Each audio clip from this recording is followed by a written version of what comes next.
Nĩ gĩkeno kĩnene ona kũrũhia kũrĩ atumia 1,600 kaunti-inĩ ya Samburu thutha wa ministry ya kĩgĩna kũgerera tabarĩra iretwo Boma Project kwamũkĩra kandi cia NHIF na mũigana wa ciringi 30,000 cia kwambĩrĩria biacara.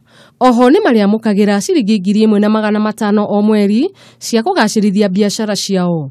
Akĩaria hĩndĩ ya mambũra macio mũnene wa tabarĩra ĩno wa gĩtarũ kĩa Afrika ya ithũĩro nĩwe Helen Dot nĩ augĩte kĩgĩna gĩkĩ kiumĩte kũrĩ thirikari ya Kenya nĩguo kũgacĩrithia mĩtũrĩre ya ciana na atumia nĩguo mahote kwĩrũgamia mĩtũrĩre-inĩ yao. Although we're providing grants and we're providing phones and other inputs to the women, we expect that, and we know from our experience in other counties in Kenya, that after 2 years, these women will be able to stand on their own. Mwena-inĩ wake mũnini wa tabarĩra ĩno augĩte Boma Project nĩ ĩgũtherema icigo-inĩ ingĩ gũkũ bũrũri-inĩ.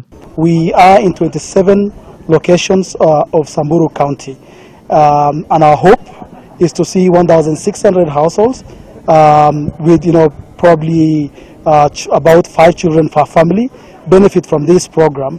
John Kaputa kuma rũhonge-inĩ rwa NHIF nĩ augĩte kandi iria mahete atumia aya nĩ igũtigĩrĩra ũgima wao wa mwĩrĩ na nyũmba ciao nĩ wagacĩrithio na kũrĩhĩrwo marĩhi ma thibitarĩ. And one of the graduation criteria 2 years down the line is their ability to continue paying for themselves, the NHIF, savings, and the ability to run their businesses sustainably. Umwe wa arĩa magunĩkĩte na tabarĩra ĩno nĩ akenereire mũbango ũyũ na kuga rĩu no agacĩrithie biacara yake na kũhota kũrĩhĩra ciana ciake thukuru. Handũ-inĩ ha Kameme TV, njĩtagwo Wanjirũ wa Njũgũna.